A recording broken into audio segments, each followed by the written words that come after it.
विधि के विधान को कोई नहीं बदल सकता। मित्रों, समय आपके जीवन में कितना मूल्यवान है, यह बात आप खुद जानते हैं। जो समय बीत गया है उसे हम वापस नहीं ला सकते। समय में इतनी ताकत होती है कि जो रातों रात किसी को राजा भी बना देता है और किसी को भिखारी। जब कोई अनहोनी होनी होती है तो उसे कोई टाल नहीं सकता। उसी तरह कोई भी व्यक्ति विधि के विधान को मिटा नहीं पाया। मित्रों, इस बात में कितनी सच्चाई है और कितना झूठ, आइए आज की इस वीडियो में एक ज्ञानवर्धक कथा के माध्यम से इस बात को समझने का प्रयास करते हैं। एक समय की बात है, एक गांव से दूर एक महात्मा का आश्रम था। वह सभी धर्मशास्त्रों और वेद पुराणों का ज्ञान रखते थे। उनके चर्चे दूर दूर तक गांव और नगर में फैले हुए थे। उस महात्मा के पास दूर से लोग अपने भविष्य का भाग्य दिखाने के लिए आते थे। वह महात्मा भाग्य को देखने में बहुत ज्ञानी और बुद्धिमान थे। जिन लोगों का भी भाग्य वह देखता, उसकी बातें सच साबित होती थीं। इतना ही नहीं, वह दूर से ही किसी का भूतकाल, भविष्य और वर्तमान तीनों कालों का ज्ञान रखते थे। उस गांव में प्रेमानंद नाम का एक राजपूत व्यक्ति रहता था। प्रेमानंद की पत्नी धर्म और आस्था में बहुत विश्वास रखती थी, लेकिन उनके कोई संतान नहीं थी। नगर के लोग से सुनने पर प्रेमचंद को पता चला कि नगर में एक महात्मा आए हुए हैं जो किसी का भी भाग्य बता देते हैं। प्रेमानंद ने सोचा कि क्यों ना हम भी एक बार उस महात्मा के दर्शन कर लें। अगली सुबह प्रेमानंद और उसकी पत्नी उस महात्मा से मिलने के लिए निकल पड़े थे। वे दोनों महात्मा के आश्रम में पहुंचकर रोने लगते हैं। महात्मा उन्हें चुप कराते हुए पूछते हैं, बेटा तुम क्यों रो रहे हो? तुम्हें क्या दुख है? कौन सी परेशानी है? शांत होकर मुझे पूरी बात बताओ, मैं कोई ना कोई इसका समाधान जरूर निकालूंगा। तब प्रेमानंद कहता है, हे गुरुजी, हमारा कोई संतान नहीं है। यह दुख हमें अंदर से हर दिन परेशान करता रहता है। हमने आपका बहुत नाम सुना है, इसलिए आपके पास आए हुए हैं। कृपया हमारा भाग्य देखकर बताइए कि हमारे जीवन में पुत्र सुख लिखा है या नहीं। महात्मा कहते हैं, तुम चिंता मत करो बेटा। तभी महात्मा आश्रम के मंदिर से 2 सेब लाकर प्रेमानंद की पत्नी को देते हैं और कहते हैं, बेटा यह सेब आप दोनों मिलकर खा लेना। तुम्हें अवश्य ही जल्द संतान सुख की प्राप्ति होगी। इसके बाद वे दोनों महात्मा को प्रणाम कर अपने घर चले आते हैं। कुछ महीनों के बाद वैसा ही होता है। 1 वर्ष बीतने के बाद उनके घर पुत्र का जन्म होता है। प्रेमानंद और उसकी पत्नी बहुत खुश होते हैं। प्रेमानंद अपनी पत्नी से कहता है, क्यों ना हम महात्मा को अपने घर बुलाकर उनकी सेवा करें। प्रेमानंद ने महात्मा को अपने घर आने का निमंत्रण दिया और घर आने पर उनका सेवा सत्कार किया। प्रेमानंद अपने बेटे का नामकरण करवाता है और महात्मा उसके बेटे का नाम सागर रखते हैं। तभी प्रेमानंद कहता है, हे गुरुदेव, आप हमारे बच्चे का भविष्य देखकर बताइए कि हमारा पुत्र जीवन में क्या करेगा। तब महात्मा कहते हैं, अभी इसे बड़ा होने दो। जब इसकी आयु 7 वर्ष की हो जाए तब इसे मेरे पास लेकर आना, मैं इसका भाग्य अवश्य बता दूंगा। यह बात बोलकर महात्मा वहां से चले जाते हैं। धीरे धीरे समय गुजरता गया और प्रेमानंद का बेटा अब 7 वर्ष का हो गया था। एक दिन प्रेमानंद अपने बेटे सागर को लेकर महात्मा के आश्रम जाते हैं और वहां पहुंचने पर वे देखते हैं कि लोगों की भीड़ लगी हुई है। सागर अपने पिता प्रेमानंद से पूछता है, पिताजी, यह सब क्या हो रहा है? प्रेमानंद बताता है, यह महात्मा त्रिकालदर्शी हैं, इन्हें भविष्य का पता चल जाता है। यहाँ लोग अपने अपने भविष्य का पता लगवाने आए हैं। सागर महात्मा के पास जाता है और कहता है, हे गुरुदेव, आप मेरा भी भविष्य देखिए ना। बच्चे की जिद देखकर महात्मा पहले तो मना करते हैं, लेकिन बाद में उसकी जिद पर मान जाते हैं और कहते हैं, बेटा, मैं तुम्हारा भाग्य देखता हूँ, तुम मेरे सामने आकर बैठ जाओ।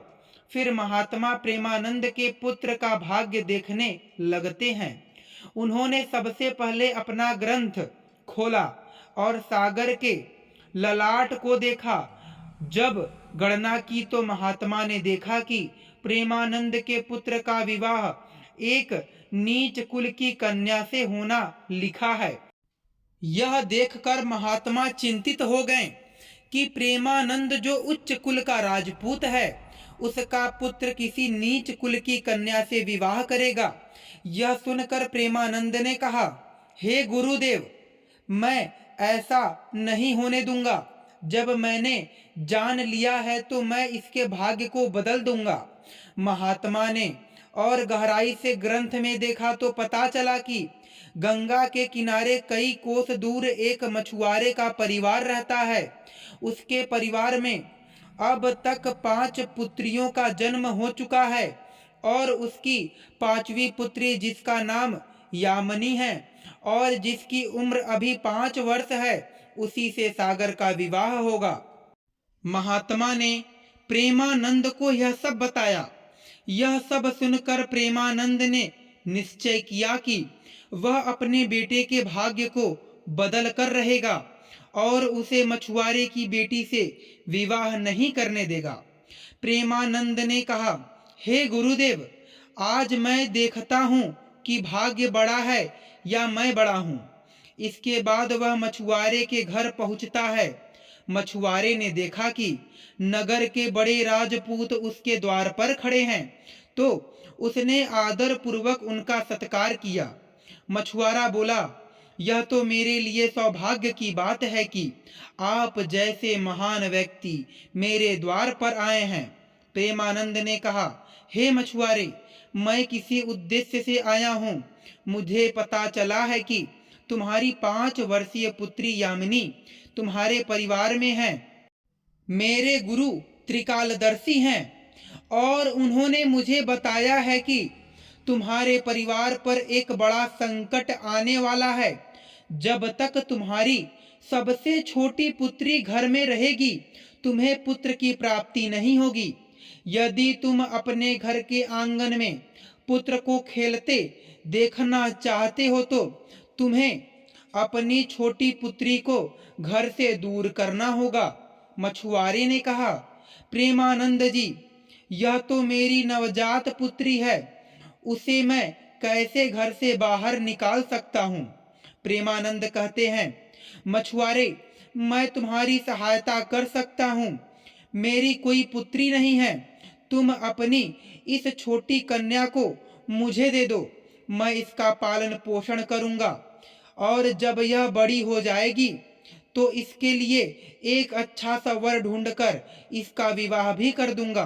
फिर वह मछुआरा पुत्र की लालसा में अपनी नवजात पुत्री को प्रेमानंद को दे देता है। प्रेमानंद मन ही मन बहुत खुश होता है और उस छोटी सी बच्ची को लेकर चल पड़ता है।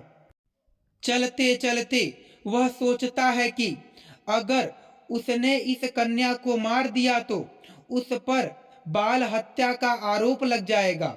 इसलिए प्रेमानंद उस कन्या से छुटकारा पाने के लिए एक लोहार के पास जाता है और एक लकड़ी का छोटा सा बक्सा बनवाता है। प्रेमानंद उस बक्से में यामिनी को सुलाकर एक बड़ी नदी के जल में प्रवाहित कर देता है। वह सोचता है कि बक्सा कुछ दूर जाकर डूब जाएगा और इस तरह यामिनी भी मर जाएगी। इससे उसका पीछा छूट जाएगा, उसे बाल हत्या का पाप भी नहीं लगेगा। यह सोचकर प्रेमानंद खुशी खुशी अपने घर लौट जाता है। परंतु इस दुनिया में कोई ऐसा व्यक्ति नहीं है जो किसी के भाग्य को बदल सके। यामिनी के भाग्य में जीवन लिखा था, इसलिए वह बक्सा नदी में डूबता नहीं है। नदी उसे बहाकर एक गांव के पास किनारे पर ले जाती है।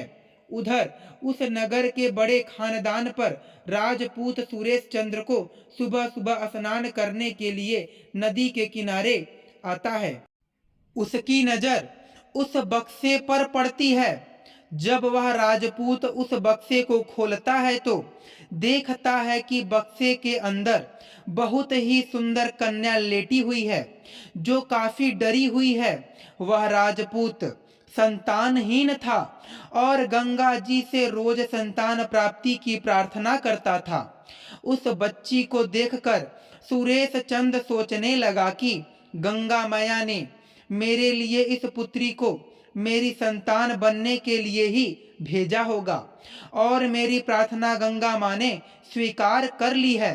इस तरह वह सुरेश चंद्र उस कन्या को लेकर अपने घर की ओर चल देता है।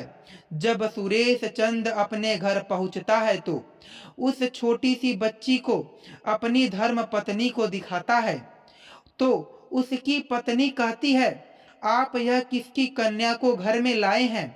यह बड़ी ही सुंदर है। सुरेश चंद ने कहा, आज हमारी गंगा माँ ने हमारी प्रार्थना स्वीकार कर ली और इस कन्या को हमारी संतान के रूप में हमारी झोली में डाल दिया है। आज से यह हमारी एक लौती पुत्री है। इसका हम बड़े अच्छे से पालन पोषण करेंगे, इसे माँ बाप की सारी खुशियाँ देंगे और इसे अच्छे से संस्कार देंगे। इसे किसी चीज की कोई कमी नहीं होने देंगे। इस तरह से सुरेश चंद और उसकी पत्नी उस छोटी सी बच्ची यामिनी का पालन पोषण करने लगे। समय गुजरता गया और समय के साथ साथ वह कन्या भी बड़ी होती गई। जैसे जैसे वह कन्या बड़ी होती गई वैसे वैसे उसकी सुंदरता में चार चांद लगते गए। वह इतनी सुंदर थी कि मानो कोई इंद्रलोक की अप्सरा हो। फिर जब कन्या थोड़ी और बड़ी हुई तो एक दिन सुरेश चंद की पत्नी ने अपने पति से कहा, सुनिए, अब हमारी यामिनी बड़ी हो गई है और इसकी विवाह की उम्र हो गई है। आप कहीं जाकर इसके लिए सुंदर सा एक वर ढूंढकर हमारी बेटी की शादी कर दीजिए। सुरेश चंद अपनी पत्नी की यह बात सुनकर अपनी एक लौती प्यारी सी कन्या यामिनी के लिए वर देखने के लिए चल देता है। वह अपने नगर और आसपास के क्षेत्रों में एक अच्छे वर की तलाश करता है, लेकिन जब आसपास में उसके लायक कोई वर नहीं मिलता तो सुरेश चंद्र अपनी पुत्री के लिए वर की तलाश करते करते एक बड़े से नगर में पहुंच जाता है। वहां जाकर सुरेश चंद लोगों से पूछता है कि यहाँ कोई ऐसा राजपूत परिवार है जिसका कोई पुत्र विवाह के योग्य है। नगर के लोग प्रेमानंद राजपूत के बारे में बताते हैं। वही प्रेमानंद जिसने उस छोटी सी बच्ची को नदी में प्रवाहित कर दिया था। नगर के लोगों ने बताया कि प्रेमानंद का बहुत ही संस्कारी परिवार है और उसका एक लौता बेटा है जिसकी उम्र भी विवाह योग्य हो चुकी है। नगर के लोगों ने कहा, सुरेश चंद्र जी, अगर आपकी बात प्रेमानंद से बन जाए तो आपकी पुत्री बहुत ही सुखी जीवन व्यतीत करेगी। उन लोगों की बात सुनकर सुरेश चंद प्रेमानंद के घर अपनी बेटी की शादी के लिए चल देता है। जब सुरेश चंद्र प्रेमानंद से मिलता है और अपने आने का मकसद और अपनी बेटी की सुंदरता के बारे में बताते हैं तो प्रेमानंद बड़ा खुश होता है। वह सोचता है, चलो मेरे पुत्र के जो भाग्य में लिखा था अब बदल गया है। एक राजपूत अपनी पुत्री की शादी के लिए मेरे पास आया है। प्रेमानंद सुरेश चंद की कन्या से अपने पुत्र का विवाह करने के लिए तैयार हो जाता है। फिर शादी का शुभ मुहूर्त देखकर शादी तय कर दी जाती है। सुरेश चंद्र अपने घर खुशी खुशी लौट जाता है और अपनी पत्नी को सारी बातें बताता है। फिर कुछ दिनों बाद वह भी दिन नजदीक आ जाता है जिस दिन सुरेश चंद की कन्या और प्रेमानंद के बेटे की शादी होने वाली होती है। प्रेमानंद अपने बेटे की बारात लेकर सुरेश चंद के नगर की तरफ चल देता है और खुशी के मारे सोचता रहता है कि आज मैंने अपने पुत्र का भाग्य बदल दिया जो उस गुरु महात्मा ने बताया था। लेकिन प्रेमानंद को इस बात का पता नहीं था कि जो भाग्य में लिखा होता है और जिसे विधाता लिख देते हैं उसे हम और आप क्या स्वयं विधाता भी नहीं मिटा सकते। जो आपके भाग्य में लिखा है वह अटल है।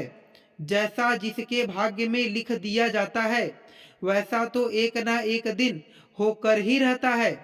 चाहे आप कितना भी सावधानी क्यों ना बरत लें, चाहे जितने जतन कर ले, लेकिन भाग्य का लिखा कोई नहीं मिटा सकता।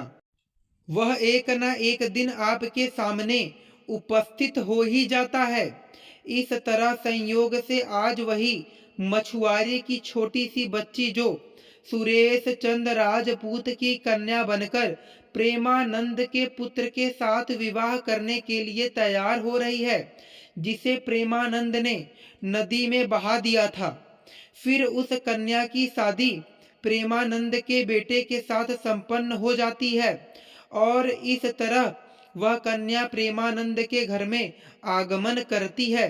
उधर प्रेमानंद का बेटा सागर अपनी सुंदर सी धर्म पत्नी को पाकर बहुत खुश था। वहीं सुरेश चंद की बेटी जो एक सुंदर सा पति पाकर अत्यंत खुशी थी और प्रेमानंद अपनी सुंदर सी बहू पाकर इस बात से खुश था कि मैंने अपने पुत्र का भाग्य पूरी तरह से बदल दिया। फिर एक दिन किसी कार्यवश प्रेमानंद का पुत्र सागर को किसी जरूरी काम के कारण नगर से बाहर जाना पड़ गया।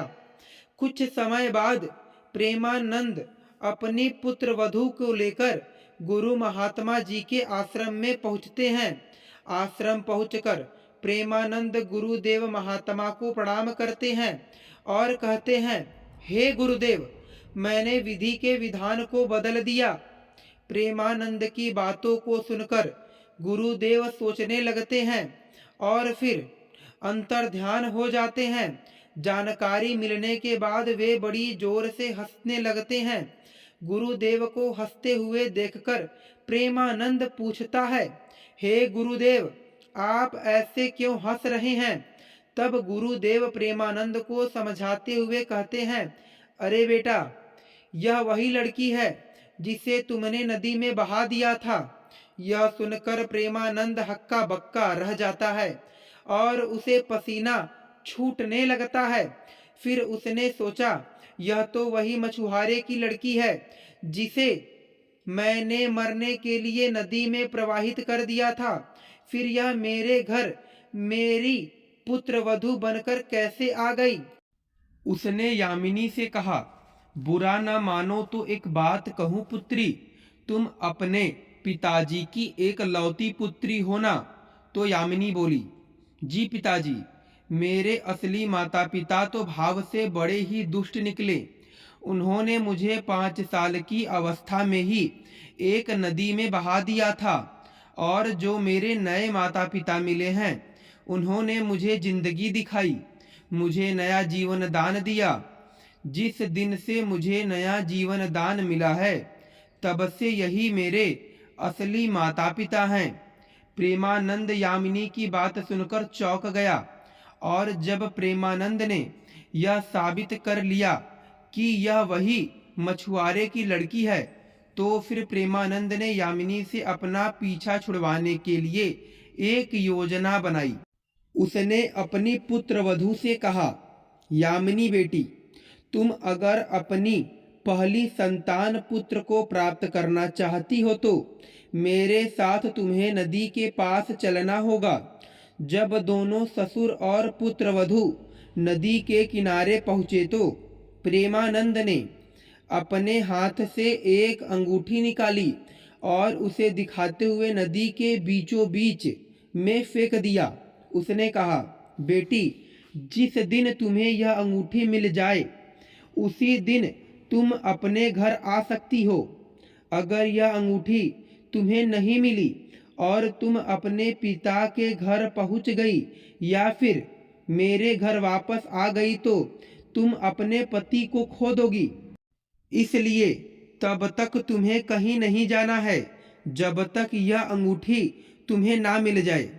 यदि तुम मेरे वचनों को सही तरीके से मान लिया तो तुम्हें अवश्य ही पुत्र की प्राप्ति होगी और तुम्हारा भाग्य भी जाग उठेगा। ऐसा कहकर प्रेमानंद उसे नदी के किनारे पर छोड़कर वापस अपने घर लौट आया। यामिनी ने काफ़ी कोशिश की लेकिन उसे अंगूठी नहीं मिली। जब अंगूठी नहीं मिली तो वह बेचारी एक रास्ते की तरफ चल दी, क्योंकि ना तो वह अपने पिता के घर जा सकती थी और ना ही अपने पति के घर जा सकती थी। फिर चलते चलते जब वह आगे बढ़ी तो सामने से एक सेठ का परिवार आता हुआ दिखाई दिया जो अपने नगर की तरफ जा रहा था। जब उस सेठ परिवार ने यामिनी को देखा तो कहने लगे, बेटी, इस जंगल में तुम अकेली कैसी घूम रही हो? यहाँ तो बहुत ही खतरनाक जानवर रहते हैं। तो यामिनी बोली, क्या बताऊं, मैं विपत्ति में मारी हूँ और मेरा इस दुनिया में अब कोई नहीं है। तो वह सेठ परिवार बोला, बेटी, अगर तुम चाहो तो हमारे साथ चल सकती हो। जब यामिनी ने यह सुना तो वह सहज हो गई और उसके साथ चलने के लिए तैयार हो गई। इस तरह यामिनी को सेठ परिवार ने अपने घर खाना बनाने के लिए रख लिया। जो सेठ परिवार का मुखिया था वह उस राजपूत का बहुत ही घनिष्ठ मित्र था। कुछ समय के बाद उधर जब प्रेमानंद का लड़का अपने घर आया और उसने अपने पिताजी से यामिनी के बारे में पूछा तो प्रेमानंद ने झूठ बोल दिया कि गंगा स्नान करते समय तुम्हारी पत्नी यामिनी डूबकर मर गई।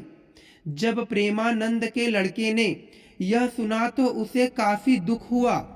उधर सेठ परिवार जिस नगर में निवास करता था उस नगर का एक राजपूत अपनी बेटी का रिश्ता लेकर उसी राजपूत के घर पहुंच गया।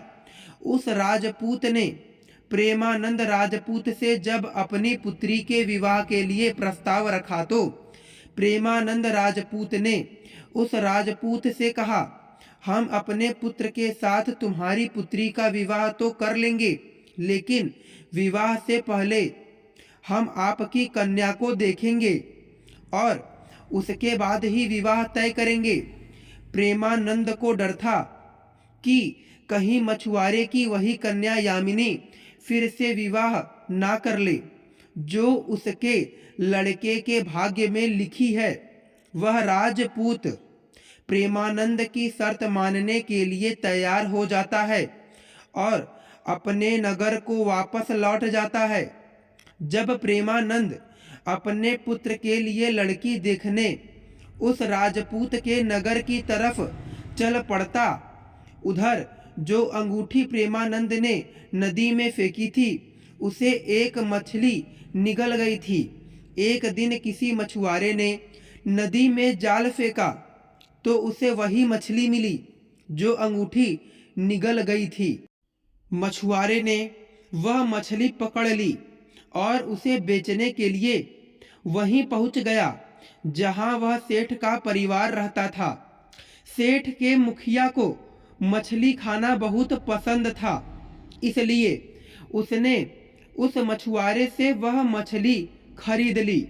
सेठ ने वह मछली यामिनी को देकर कहा, बेटी, क्या तुम मेरे लिए इस मछली को पका दोगी? यामिनी बोली, जी पिताजी, मैं मछली तो नहीं खाती हूँ, लेकिन आपके लिए जरूर बनाऊंगी। इस प्रकार वह मछली लेकर रसोई में काटने लगी। जब यामिनी ने उस मछली को काटा तो उसके पेट से वही अंगूठी निकलकर फर्श पर गिर पड़ी। जब यामिनी ने उस अंगूठी को देखा तो वह पहचान गई कि यह वही अंगूठी है जो मेरे ससुर जी ने नदी में फेंकी थी। यामिनी उस अंगूठी को पाकर बहुत खुश हुई। उधर प्रेमानंद अपने पुत्र को लेकर राजपूत के नगर पहुंचा और अपने बेटे से कहने लगा, हे पुत्र, इस नगर में एक सेठ है जो हमारे खास मित्र हैं। पहले हम उनके पास मिलने चलते हैं, उसके बाद हम तुम्हारे लिए लड़की देखने उस राजपूत के घर जाएंगे। प्रेमानंद के पुत्र ने जब अपने पिता के ऐसे वचनों को सुना तो वह बोला, पिताजी, जो आपको ठीक लगे आप वैसा ही कीजिए। फिर वे दोनों उस सेठ के घर पहुंचे। सेठ ने जब अपने मित्र राजपूत को आते हुए देखा तो वह बहुत खुश हुआ और उनका पहले के भांति आदर सत्कार किया। आदर सत्कार करके उन्हें अपने पास में बिठाया और उसने यामिनी को आवाज लगाई, बेटी, हमारे खास मित्र आए हैं, जरा उनके लिए नाश्ते का इंतजाम करो। जब यामिनी चाय लेकर आई तो उसने राजपूत को देखा और राजपूत ने यामिनी को देखा। फिर जब प्रेमानंद के पुत्र ने यामिनी को देखा तो वह कहने लगा, पिताजी, आपने मुझसे झूठ क्यों बोला कि यामिनी मर चुकी है? मेरी पत्नी तो मेरे सामने जिंदा दिखाई दे रही है और आप यह सब जानते हुए भी मेरा विवाह किसी दूसरी लड़की से करने के बारे में कैसे सोच सकते थे? फिर प्रेमानंद दुखी होकर बोला, बेटा सागर, मैं भटक गया था अपने मार्ग से, मुझे माफ कर दो। मैं विधाता के लिखे भाग्य को बदलने की कोशिश में इतना नीचे गिर गया कि कुछ पूछो ही मत। फिर प्रेमानंद ने पूरी सच्चाई सभी को सुनाई और कहने लगा, मुझे अपने ऊपर कुछ ज्यादा ही घमंड हो गया था, जो विधाता के लिखे हुए भाग्य को मिटाने चला था। मैंने लाख कोशिश की, लेकिन हुआ वही जो तेरे भाग्य में लिखा था। यह कहकर उसने अपने पुत्र सागर की पत्नी यामिनी से माफी मांगी और पूरे सम्मान के साथ आदर भाव से अपनी बहू को स्वीकार करके उसे घर लेकर गया। सभी खुश होकर अपना जीवन यापन करने लगे। मित्रों, जो आपके भाग्य में होता है उसे कोई बदल नहीं सकता, क्योंकि कुछ चीजें ऐसी होती हैं जो हमारे जन्म के समय ही तय कर दी जाती हैं और जन्म के समय तय किए गए भाग्य को विधाता भी नहीं बदल सकता। इसीलिए कहते हैं, विधि के विधान को कोई नहीं बदल सकता है। जो आपके भाग्य में लिखा है वह जरूर होकर रहता है। इस कहानी का संदेश यह है कि चाहे समय कितना भी बदल जाए, जो किस्मत में लिखा होता है वह एक दिन अवश्य ही पूरा होता है। हमें अपनी मेहनत और ईमानदारी से जीवन जीना चाहिए। मित्रों, कहानी कैसी लगी कमेंट बॉक्स में कमेंट करके जरूर बताएं। वीडियो को लाइक, शेयर और हमारे चैनल को सब्सक्राइब जरूर करें। धन्यवाद दोस्तों।